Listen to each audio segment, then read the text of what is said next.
Hello, my fellow broke aristocrats, and thank you for joining us for this tea time. I apologize for the microphone. I left it at work, so we're back to using this microphone. I think it'll be okay. Today's tea time is kind of an interesting topic, but before we get started, I'm going to talk a little bit about my tea. The tea I chose to drink today is the sage tea from Greece. Remember how we did the topic of health in Icaria? I covered the topic of longevity in Icaria, Greece, a couple weeks ago, I think. Anyway, this is what a bag of the mountain sage tea looks like. It is imported from Greece by Krinos, and it reminds me of hanging out in a diner with a good friend of mine whose parents owned a Greek restaurant in Seattle, Washington, known as the Continental. It's since closed down, but they would make me mountain sage tea, and I would study and do my homework when I was going to the University of Washington, and I enjoyed it very much, and I always felt better after I drank it. Well, this is one of the teas that's currently being researched by longevity experts that are focusing on longevity on the island of Icaria, Greece. I will go ahead and link that below if you'd like to see that video. It's about optimal health and the blue zones. Particularly, we focused on Icaria, Greece, and some of the nutritional lessons we learned from Icaria. Okay, so that is my tea. It is also an antiseptic, and it's been used to wash wounds, particularly cystic acne or acne on the face. People have boiled sage tea, stored it in a container, say a refrigerator, and then they use it as a toner to help with cystic acne. So that is one of the things we use sage tea for. Sage tea has also been used as a gargle and for sore throats when added with honey. That is one of the more traditional ways that people in Greece use it if you have a sore throat. So let me go ahead and take a sip. And as you can see, it's not a particularly dark tea.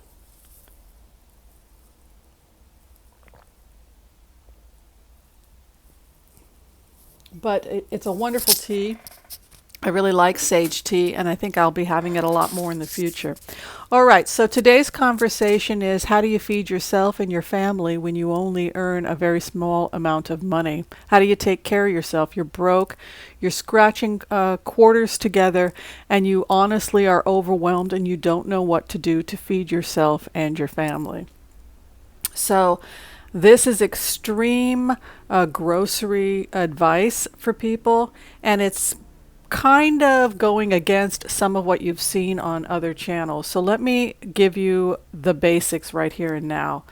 What you may be seeing on other channels for people that are trying to get groceries when they are broke, when they have no money, when they're trying to pay off massive debts, they're coupon clipping, they're buying large amounts of food in bulk, they've got stuff in a pantry, they've got stuff in a large freezer. I think that's fine if you are in a stable living condition and you've got children and you've got a stable job and you know that the meat that you just bought at Costco's, if you're going to eat it, that's fine. But my focus is more on making every calorie count.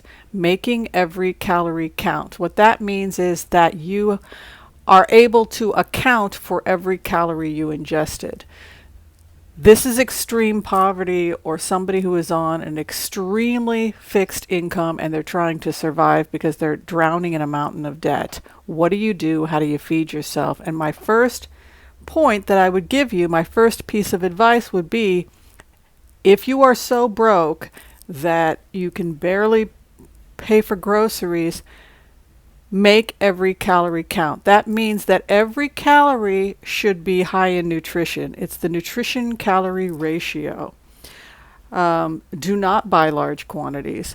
Buy only what you need for the week, 2 weeks. Buying large amounts of food in bulk and imagining that someday you might cook it because you think you're going to save a little bit of money, but then it sits and goes bad, or it rots on the shelf, or you never get to it is not necessarily cost effective. It would be wiser to buy things only what you're going to use for the week after you have done a meal plan and buy in bulk, because there's no savings to buying larger amounts or smaller amounts. There's no savings if you're buying everything in bulk. So say you go to uh, say you go to a health food store or somewhere else where you can buy rice and beans in bulk. You're not saving any money if you buy 10 pounds versus 1 pound, because it's the same price regardless. That may be your better deal. If you're shopping at the 99-cent store, it's going to cost 99 cents for a bag of brown rice. That's a good start. But my advice to people is buy in bulk and buy only what you need, and buy once a week or twice a month. Don't buy large amounts if you can help it, and really make every calorie count. Every calorie count. That means cutting out anything that has no nutritional value. A great way to save money is to simply stop purchasing anything that is not nutritious. That means no soda pop. That means no diet soda, no corn syrup, no sugar, nothing that is of no nutritional value, no fast food, no prepackaged food. If it has no nutritional value, if it is loaded with chemicals, if it's loaded with preservatives, do not bring it into your home. That is number one. Number two, only buy what you need and buy in bulk if you can. As I had mentioned, make sure it is nutritionally dense. Only bring things in your home that have nutritional value. If you're counting calories, if you're so broke, you have to be careful about every calorie you ingest. Make absolutely sure that that calorie is nutritionally dense. And so I'm going to tell you what I think your money should go towards. Number one, it should go towards frozen vegetables or vegetables that are in season. You do not need to be getting sick right now when you're up against the wall and trying to keep you and your family,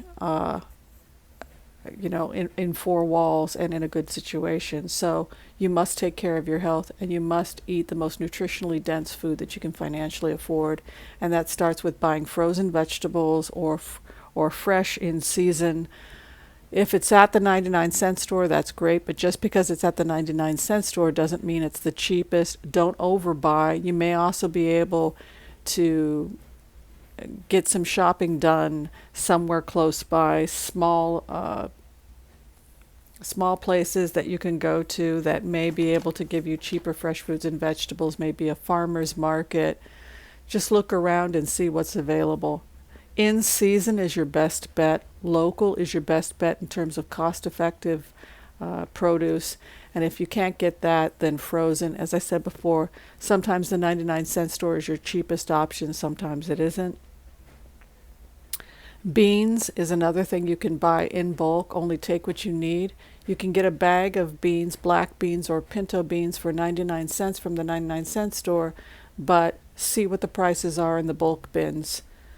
That may be a better direction to go in. So frozen vegetables or fresh in season and local, beans, brown rice, keep some of that around. Again, you can buy it in bulk organic for I think $2.50 at Whole Foods.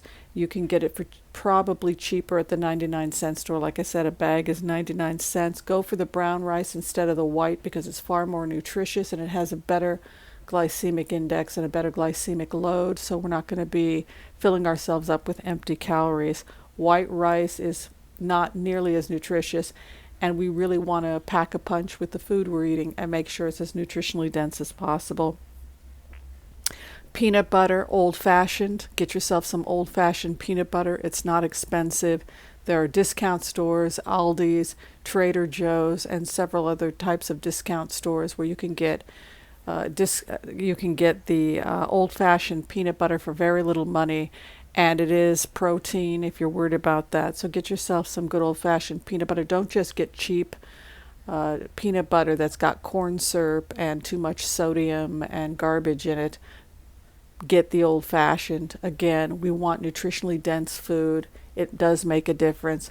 Look at the label on that peanut butter. If it's got corn syrup or sugar or any kind of chemicals in it you can't pronounce, it's not worth it to bring it home. Bring the old-fashioned home. Number 5, get yourself some whole grain bread, a loaf of whole grain bread.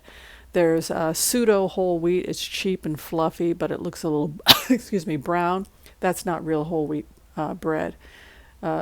Trader Joe's has some good whole wheat bread that's not particularly expensive. So does Aldi's. Find out what the deals are. If you do have a freezer, you can buy extra if it's on sale. But again, don't buy more groceries than you can realistically eat without it going bad. Yes, you can freeze it, but make sure you're using it. Number 6, canned sardines. I had canned sardines there. You can get those at the 99-cent store. They're loaded with omega-3s, and I would get them packed in water rather than oil. Keep a can of sardines up on the shelf. Tuna is high in mercury, and it's not necessarily the more nutritious type of fish. The next tip I have for you is don't overeat. Don't take seconds. Calorie restriction is a great idea. Only take the amount of food you need in order to stay healthy.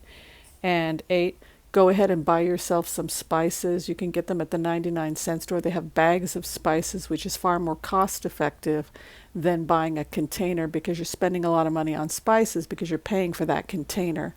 But if you see bags of spices at the 99-cent store or a discount store, grab a couple of those so that you can spice up the food. So those are my tips for extreme budgeting when you are trying to feed your family and you don't have a lot of money. And this is nutritionally dense food. That is what this channel is about. That is what we preach. I will be going to the 99-cent store in the near future so people can see what a purchase looks like. I'll be doing it a lot, quite frankly, but the takeaway here is you cannot financially afford to be getting sick. You must begin to think in terms of, is this food nutritionally dense? Is it a bang for the buck? Am I getting the most nutrition in every single calorie? So that is the ratio between nutrition and calories. Be mindful of that. There is something called superfoods. I'll put the list below this video. Look at that superfoods list. Those are the foods that are the most nutritionally dense. Last, if you want to keep some tomato paste and some canned tomatoes on your shelf, I think that's a great idea also, because those are loaded with all kinds of nutrients, and tomato paste and the tomato products are linked with decreased risk for certain types of cancers in both men and women, and they can be used to make various different types of dishes. Pasta, I'm on the fence about pasta. It's kind of empty calories, but it's cheap. Whole wheat pasta is more nutritious. So is the brown rice pasta, and both of which are available at Aldi's if you do decide you want to go with a couple of pasta dishes.